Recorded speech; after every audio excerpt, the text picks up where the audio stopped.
Welcome back. आप देख रहे हैं मॉर्निंग विद फिजा और अभी हमारे पास एक बहुत स्पेशल डॉक्टर हैं, बहुत अच्छी डॉक्टर हैं, सना नज़ीर, इनफर्टिलिटी एक्सपर्ट हैं।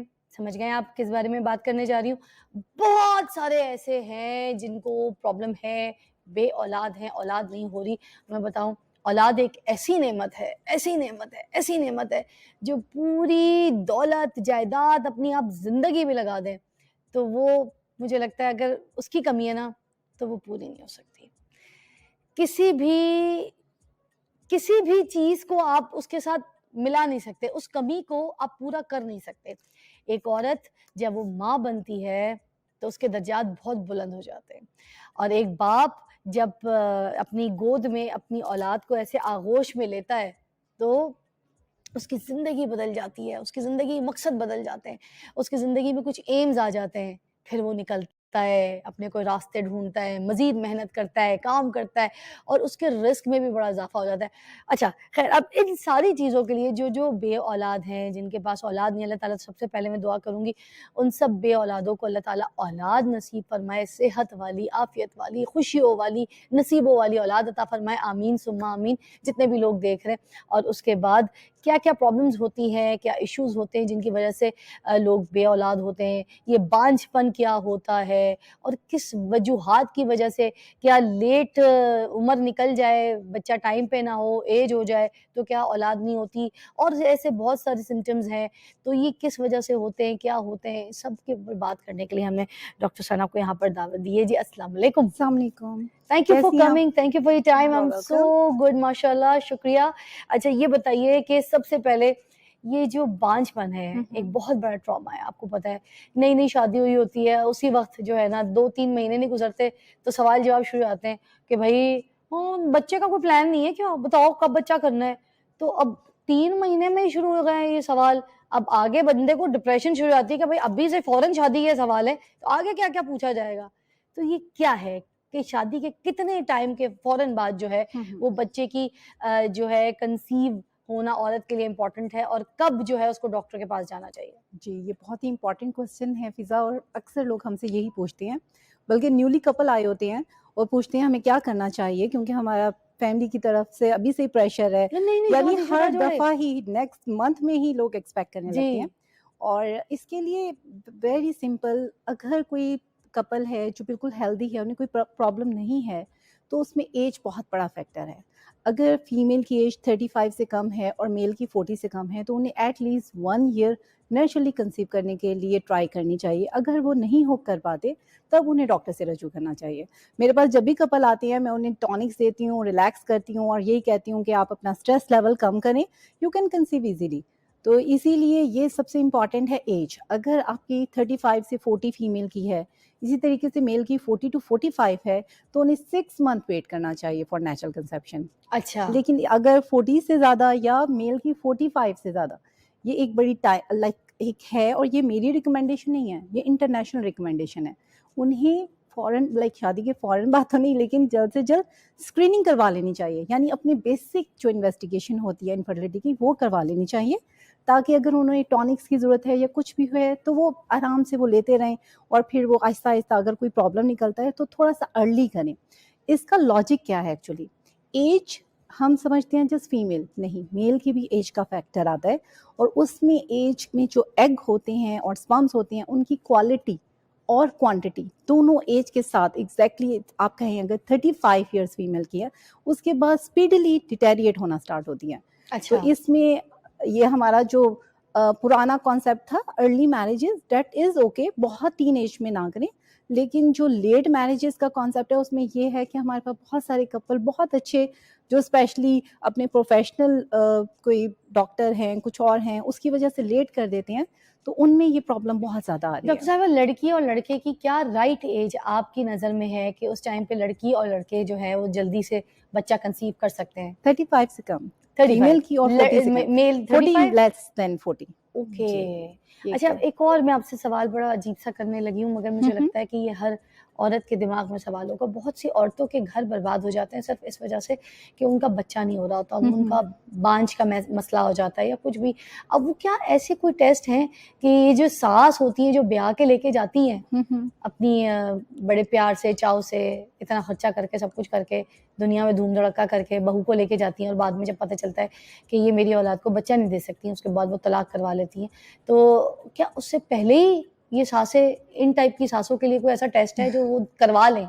वो बोलें कि भाई ये टेस्ट कर लो, पता चल जाएगा इस ब्लड टेस्ट से या किसी चीज़ से, ताकि ये तलाक जो है वो दोबारा वो स्टेम तो ना लगे, वो घर से निकाली ना जाए, वो एक जो रुसवा होके, ज़लील होके निकलती है लड़की अपने घर से, उस वक़्त उस बेचारी की ना निज़ाम बस तबाह हो जाती है वो औरत। पता नहीं कैसे मैं कहती हूँ औरत जुड़ती है बेचारी बाद में। एग्जैक्टली ये आप हाय अल्लाह! ठीक कह रही हैं, तो लेकिन है कोई ऐसा टेस्ट आ, जो शादी से पहले ही पूछ लिया जाए, भाई ये ब्लड टेस्ट करवा के नहीं देखना नहीं है हमने ऐसा ऐसे, कुछ भी नहीं है, और मेरा ख्याल है ऐसा होना भी नहीं या चाहिए। औरत अपने तौर पे करा ले? एक्चुअली आप फिज़ा सबसे इम्पोर्टेंट है, ये बांझपन वर्ड ही गलत है। कोई भी ऐसा नहीं है जिससे हम ये कह सकें कि ये जी फीमेल कभी माँ नहीं बन सकेंगी, ठीक है? एज फैक्टर है, हमने वो तो यही टेस्ट सुना होते है, हैं। लोग तो यही कहते हैं, हमारी बहू बांझ थी इसलिए बेटा नहीं ये हुआ, बेटी वर्ड नहीं दे बिल्कुल, सकी। क्योंकि देखिए हमारे पास जो भी कपल आते हैं उनके पास कभी-कभी 15 इयर्स से बेबी नहीं हो रहे होते, लेकिन उनका कोई प्रॉब्लम होता है, वो सॉर्ट आउट होता है, उनका बेबी हो जाता है।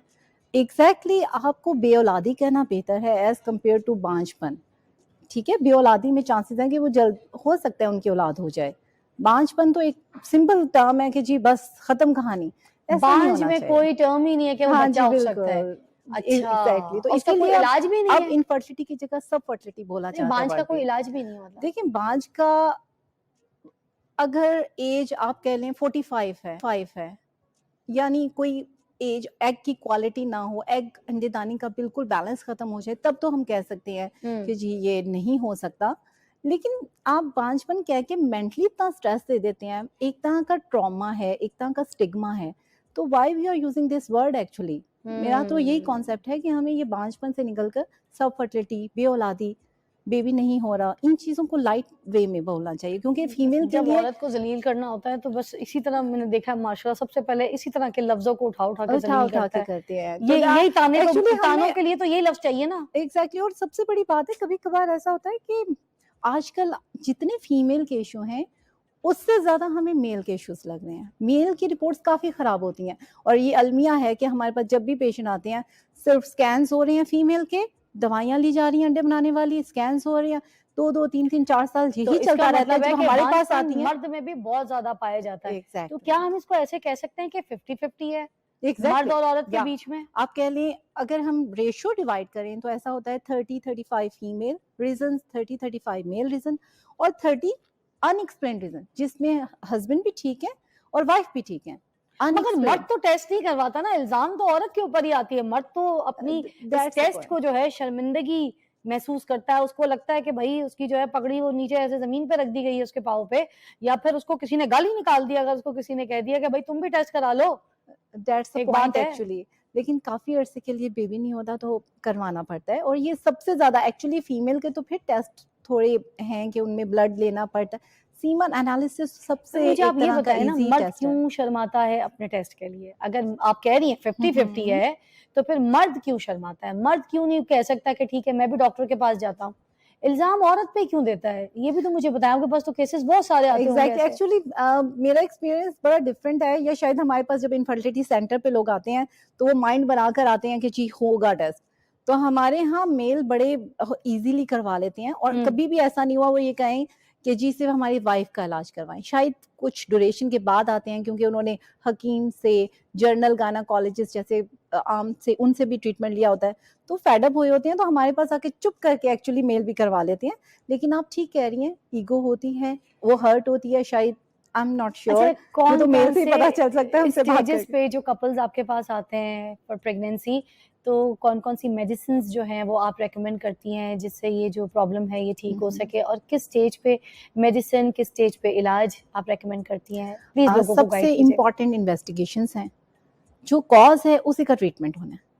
अगर बिल्कुल ठीक है, देखिए अगर मेल की सीमा एनालिसिस में कोई भी प्रॉब्लम आ रही है, हम उसमें स्पर्म्स देखते हैं, उनकी मकदार, रफ्तार और उनकी साख्त। अच्छा। अगर वो प्रॉब्लमैटिक है तो हम उसके अकॉर्डिंगली उन्हें ट्रीटमेंट ऑफर करते हैं। ठीक है। अगर सब कुछ ठीक है और फीमेल की, अगर हमने फीमेल की 3 चीज़ें हैं, यानी उनकी अंडेदानी है, उनकी ट्यूब है और उनकी बच्चेदानी है।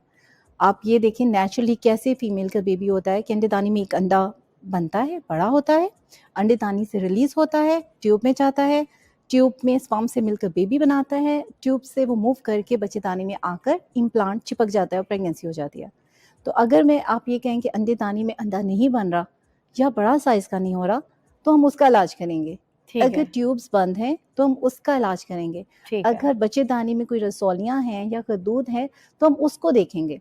ठीक तो है। ये रीज़न कॉज़ तशख़ीस हमेशा कुछ टेस्ट करवाने पड़ते हैं। ठीक है। अच्छा डॉक्टर सना, एक जी, जी। ब्रेक लेंगे, ब्रेक एक के बाद फिर हम लेंगे, तो फिर हम बेऔलादी के लिए स्पेशली जो कॉजेज़ हैं, जो अभी वो बता रही थी, इस पर डिटेल में बात करेंगे। आप हमारे साथ रहिए। Welcome back. आज हम बात कर रहे हैं बेऔलादी के ऊपर और उसका इलाज पूछ रहे हैं, उसके कॉजेज़ पूछ रहे हैं, तो आप हमारे साथ रहिए। एक और हमारे मेहमान हैं जिनको हमने मदऊ किया है, हकीम मोहम्मद अहमद सलीमी साहब हैं, प्रेज़िडेंट नेशनल काउंसिल फॉर तिब। बहुत शुक्रिया आपकी तशरीफ़ आवी का। बहुत सालों पहले आपसे मुलाकात हुई थी और आज आपको फिर हमने यहाँ पे ज़हमत दी है। तो आज हम ये बात कर रहे हैं बेऔलादी के ऊपर, मगर मैं चाहूँगी कि इससे पहले आपको मैं अभी कुछ पूछूँ, तो एक कॉल है, वो डॉक्टर साहिबा आपके लिए है, ज़रा कुछ पूछना चाह रही हैं। नसरीन, अस्सलाम वालेकुम नसरीन। वालेकुम सलाम वाली। नसरीन की आवाज़ हेलो। डॉक्टर साहिबा को नहीं आ रही ऑन सेट, तो वो कैसे वालेकुम सलाम। बात होगी? सेट पे आवाज़ खोलिएगा। हेलो। नसरीन जी, नसरीन। जी बाजी, आपसे मैंने ये सवाल करना था कि मेरी शादी को सन 2010 में शादी हुई, अभी तक औलाद नहीं है। 2010 में 15 साल हो गए शादी को। ठीक है, आगे आवाज़ बंद हो गई है नसरीन की। बंद कर, अब बंद हो गई आवाज़ नसरीन की। आगे हेलो। जी, आ गई आवाज़। अच्छा, फिर 15 साल हो गए, बच्चे नहीं है हमारे, 15 साल हो बच्चे गए नहीं, हैं। औलाद नहीं है। आपने टेस्ट हुए आपके और आपके खामद के?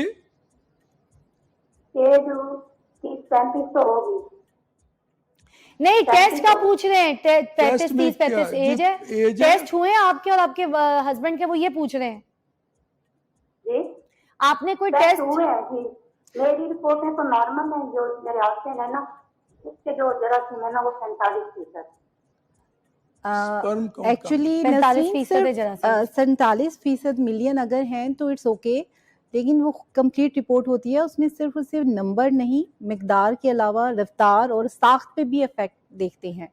लेकिन अगर 15 साल से नहीं तो डेफिनेटली अगर आपकी एज 35-37 हो गई है तो आपको एडवांस ट्रीटमेंट की तरफ अब जाना चाहिए। पहले तो वजह पता चले, क्योंकि उसके बाद आपका जल्द से जल्द ट्रीटमेंट करवाना ज़रूरी है, क्योंकि अदरवाइज़ आपके अंडों की क्वालिटी और अफेक्टेड होती जाएगी।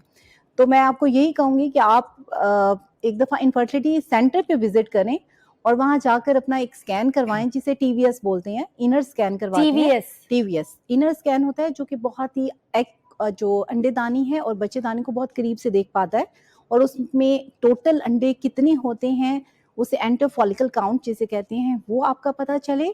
और आपकी बाकी जो आपके हार्मोन्स हैं, जिसमें हम 5 हार्मोन करवाते हैं, एफएसएच, एलएच पीरियड्स के दूसरे दिन, इसके अलावा एक टीएसएच होता है, प्रोलैक्टिन होता है, और AMH. AMH is very important hormone, जो आपका अंडेदानी का बैलेंस बताता है कि एक्चुअली आपके पास अंडे कितने हैं।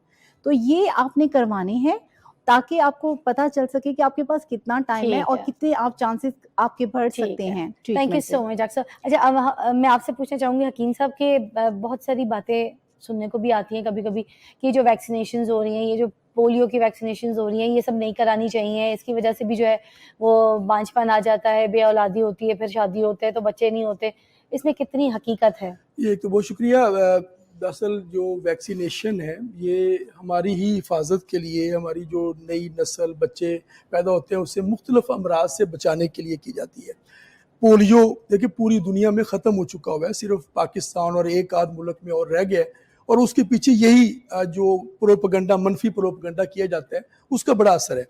तो इसलिए आपके प्रोग्राम की वसातत से भी मैं ये बताना चाहूँगा कि पोलियो समेत जितनी भी वैक्सीनेशन होती है उसका इस किस्म का कोई इफेक्ट नहीं है, ये बिल्कुल सेफ होती हैं। अब इस वक्त तक जितनी भी रिपोर्टेड मामलात हैं, ज़रा पूरी दुनिया में इस पर रिसर्च भी होती है और रिपोर्ट होती रहती हैं चीज़ें, तो कोई ऐसी बात नहीं है।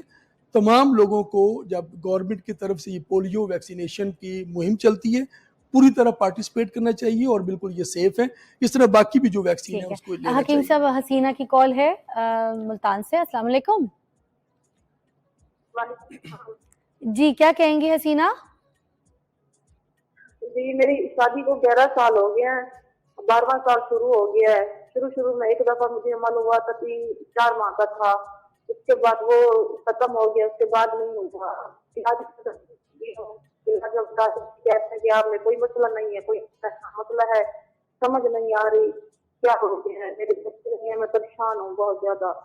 क्या मेरा मियाँ भी पूछना देखो चाहते जा रहा है हैं? मेरे से, वो कहता है कि तुम्हारे में मसला है, मैं शादी नहीं करना तो चाहता एक हूँ। बार हमल मैंने ठहरा अपना तो था, एक बार हमल तो ठहरा था, फिर क्यों मसला कह रहे हैं मियाँ? सेकेंडरी इन्फर्टिलिटी कम। अच्छा इसमें बताइए एक कि दफा हुआ था, उसके बाद नहीं हुआ। वो कहती टूपे भी चेक करवाई, उन्होंने कहा कि टूपे आपके सही है। अब मैंने रिपोर्ट जाके दूसरी डॉक्टर को दिखाई, वो कहती है आपकी एक टूप सही है, एक बंद हो गई है। अगर एक भी ठीक है तो आपके नेचुरल चांसेस हैं प्रेग्नेंट होने के, लेकिन ऐसा है कि आपका मोस्ट लाइकली अनएक्सप्लेन इनफर्टिलिटी है। अनएक्सप्लेन इनफर्टिलिटी का मीनिंग ये नहीं है कि आपका कोई रीजन नहीं है, रीजन है लेकिन वो माइक्रोस्कोपिक लेवल पे है, हमारी आंख नहीं देख सकती।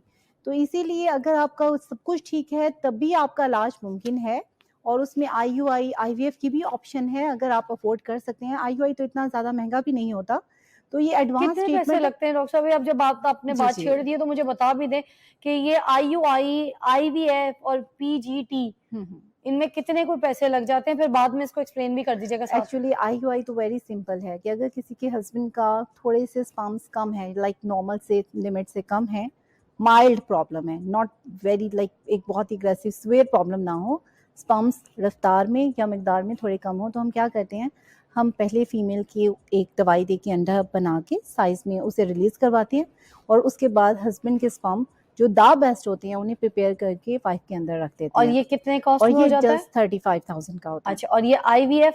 आईवीएफ एक बिल्कुल एडवांस ट्रीटमेंट है, और उसमें भी आगे इक्सी होती है। उसमें क्या होता है, सबसे पहले तो इसके चार्जेस लाइक आप कह रहे हैं कि ये 7 लाख का प्रोसीजर है, कितने? 7 लाख का, 7 लाख 7 7 लाख? लाख का, लेकिन ये इसका कोई IVF का होता है? कंपैरिजन नहीं है किसी और ट्रीटमेंट से। और मतलब इससे मैंने भी ऊपर आपको हो सकता है महंगा, मगर हाँ 7 जी, लाख लेकिन समथिंग मैं लाइक। आपको इसलिए ये लॉजिक बता रही हूँ कि अनएक्सप्लेन में जो मेन कभी जो मेन फैक्टर होता है, एग और स्पर्म मिल नहीं पाते, यूनाइट नहीं हो पाते, या तो जो एग है उसका जो आउटर कवर है वो हार्ड है, स्पर्म जो है पेनिट्रेट नहीं कर पा रहा, इंजेक्ट नहीं हो पा रहा, तो वो यूनियन नहीं हो पा रही।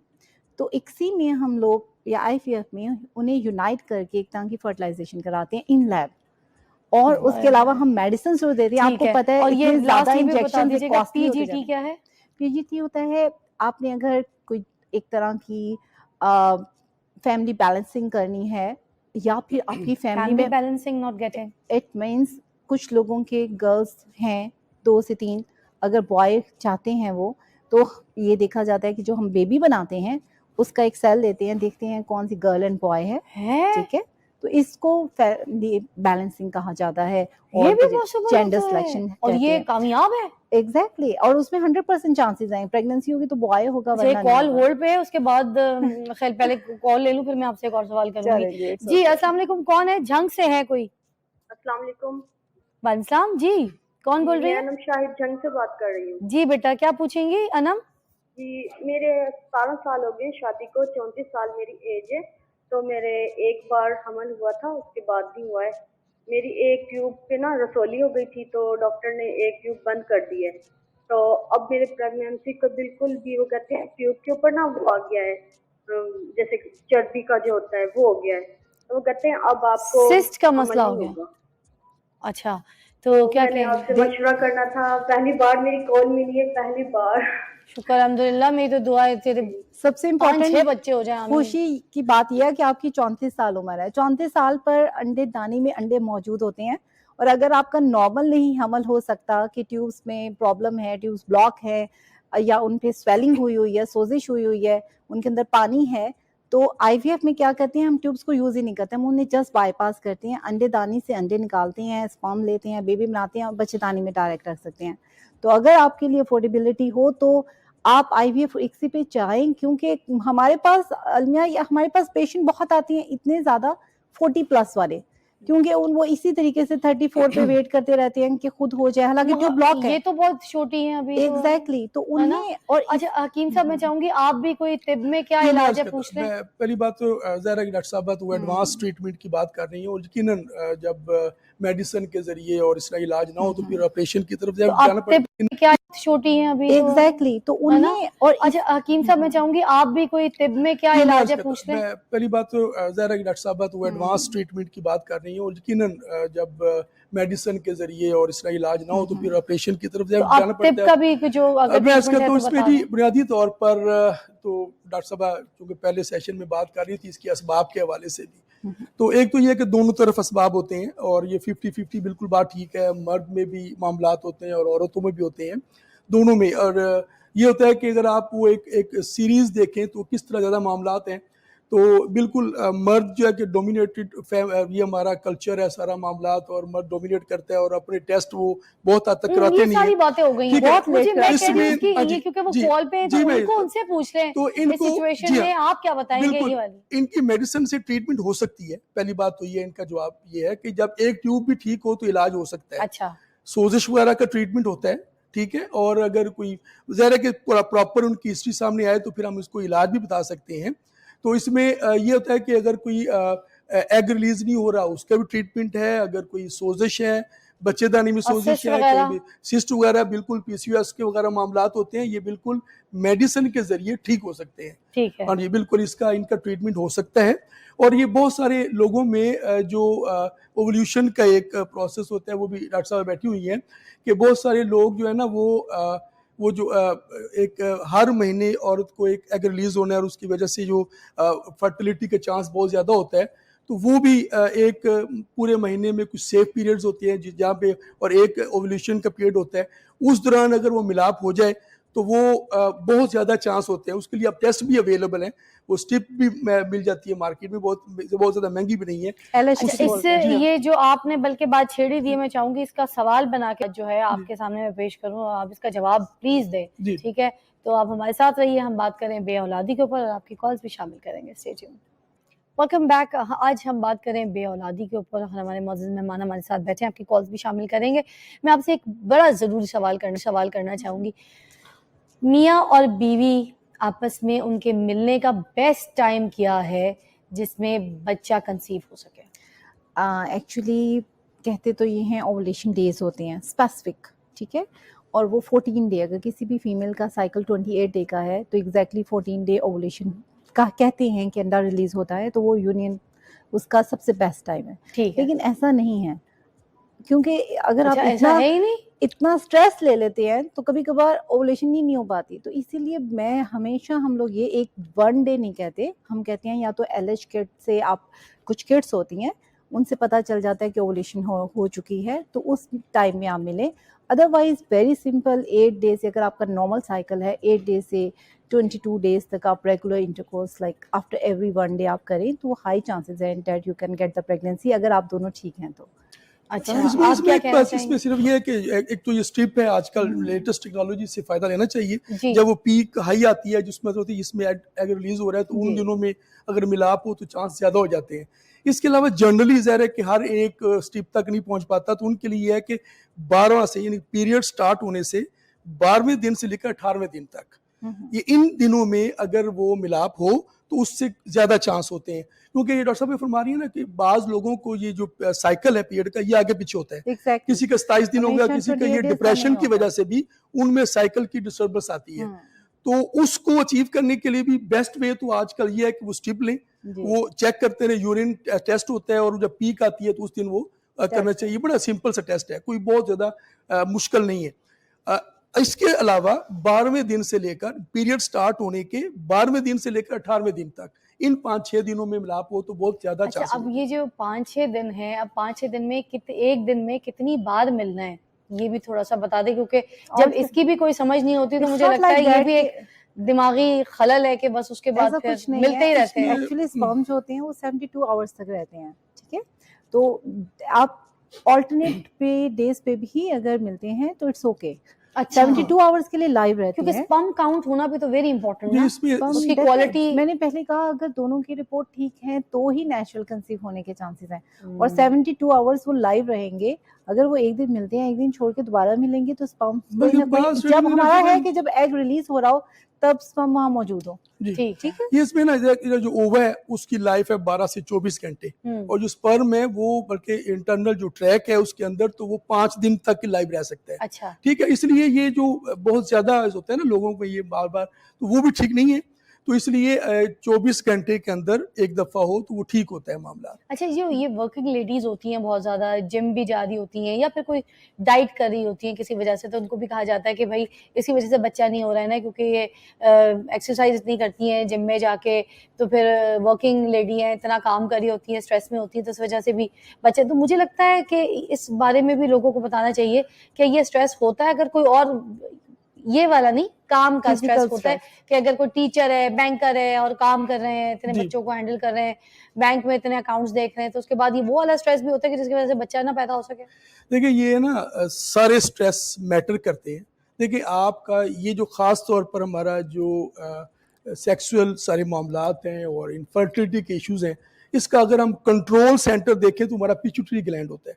बहुत सारे हार्मोन हमारे बेसिकली, अगर मैं आम लफ्जों में कहूँ तो दिमाग से ही निकलने हैं जिन्होंने ऑर्डर करना है सारे मामलात के लिए, तभी तो रिलीज हो ठीक है रहे ना। हैं। ठीक है। तो आप अगर डिप्रेशन है और उसकी वजह से ये मामला आपका बहुत ज़्यादा डिस्टर्ब हो जाता है, जी ठीक है। मेल्स में और फीमेल्स में हार्मोन एक बहुत बड़ा इशू है, ठीक है। ठीक है। मेल में टेस्टोस्टेरोन हार्मोन की कमी बेशी से मामलात हैं और यही जो मेल हार्मोन है फीमेल्स में भी जब इसकी रेशो ज्यादा होती है या पीसीओ में पीसीओएस में, उसमें भी ये मामलात, जब टेस्टोस्टेरोन हार्मोन ज्यादा हो जाता है तो उसमें ये मामलात इधर ज्यादा होना चाहिए, उधर कम होना चाहिए, ठीक है। तो ये इश्यूज बनते हैं और ये स्ट्रेस के अंदर इसकी डिस्टर्बेंस आती है।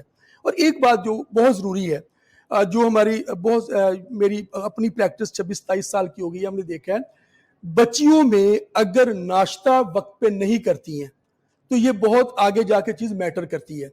जिन बच्चों को हार्मोनल इश्यूज आते हैं, जो बच्चे ग्रोइंग एज में होते हैं, अगर नाश्ता ठीक नहीं है तो उनके पीरियड्स की प्रॉब्लम शुरू हो जाती है, उनको फिर पीसीओएस वगैरह के मामलात हो जाते हैं। इसी तरह मेल्स में भी नींद प्रॉपर 6 से 8 घंटे और नाश्ता अच्छा करना, बहुत अच्छा। खुराक, ये दो बातें नींद का हमारे हार्मोन्स पे बहुत बड़ा इफेक्ट है। बिल्कुल जी, सही और कह रहे हैं। एक मैं इसमें मेलेटोनियम डॉक्टर के बारे में बल्कि ब्रेक में हकीम बात साहब भी करी मैं थी हाँ जी कि वो बिल्कुल बड़ी एक अच्छी दवाई है, वो लोगों को इस्तेमाल भी करनी चाहिए। और मुझे इन्होंने अभी बड़ी बात, मैंने तो क्योंकि अमेरिका से मंगवाई थी, वो बड़ी ऑर्गेनिक सी दवाई है मेलेटोनियम, तो वो ये इन्होंने बताया कि बल्कि वो प्रेगनेंसी के लिए भी बड़ा सपोर्ट करती है, आपके स्पर्म्स के Exactly, लिए, बल्कि उसके 6 काउंट्स के लिए बहुत सही 6 है। तो हकीम साहब कम है, 8 to 10 अगर आवर्स अगर आप नींद लेते हैं, क्योंकि मेलाटोनिन जो जी। आपने केमिकल कहते हैं ना, उसका रोल देखा गया है। बहुत सारी स्टडीज कहती हैं कि वो एंटीऑक्सीडेंट है, अच्छा एंटी एजिंग है, यानी आप अच्छा सोते हैं तो आपकी एज भी एक तरह की एंटी एजिंग Perfect, हो for जाएगा। sure, और कोई उसके शक अलावा नहीं। उसमें एग की क्वालिटी, उसे मैच्योर करना, एग रिलीज करना और यूनियन करना, स्पर्म सब डॉक्टर factor सना है। और कि नींद पूरी होनी चाहिए, बिल्कुल मैं डॉक्टर साहब बिल्कुल। की अच्छा, बड़ी एक और जो नाश्ते मैं की आपको बात कर थोड़ा रहे सा हैं, टाइम देती हूँ, आप डॉक्टर साहब थोड़ी सी नींद पूरी कर लें, ब्रेक बहुत जरूरी है, ब्रेक के बाद वापस आएंगे। तो मुझे क्योंकि लगता है जितने लोगों को हम सुला रहे हैं थोड़ी देर के लिए हमने भी सोना है। एक ब्रेक के बाद आपको दोबारा मिलते हैं और हम आपको बताते हैं कौन कौन सी ग़िज़ाएं जो आपको नहीं खानी चाहिए, जो आपको वाकई बांझ बना सकती है। Take a break. Welcome back. अभी हम बात कर रहे हैं बेऔलादी के ऊपर और हमारे मोअज़्ज़ज़ मेहमान हमारे साथ बैठे हैं। अच्छा, मुझे जल्दी से आप ये बता दीजिएगा हकीम साहब कि कौन-कौन सी ऐसी ग़िज़ाएँ जो नहीं खा सकते जिसकी वजह से प्रेगनेंसी नहीं होती? क्योंकि कुछ तो इस तरह की भी मिथ सुनने में आती है कि अंडे का छिलका अगर खा लिया तो फिर ये बांझ हो जाएगी, बच्चा पैदा नहीं होगा। इज़ दैट नहीं ट्रू? नहीं, इसका कोई हकीकत से ताल्लुक नहीं है। अंडे का छिलका तो कैल्शियम का सोर्स है, बहुत शानदार सोर्स है। और ये इसके अंदर से वो झिल्ली उतार के लोग इसे कच्चा पाउडर खाना शुरू कर करके, देंगे अंडा जी चेहरे जी, पे। हम बॉयल करते हैं तो उसका छिलका उतरता है ना, तो जी। उसको उसके अंदर से झिल्ली उतार के पाउडर करके यूज करें तो ये कैल्शियम का सोर्स है, बड़ा अच्छा कैल्शियम अच्छा। कार्बोनेट का सोर्स है, बहुत शानदार चीज है। खैर ये और कौन-कौन सी ग़िज़ाएँ नहीं खा सकते?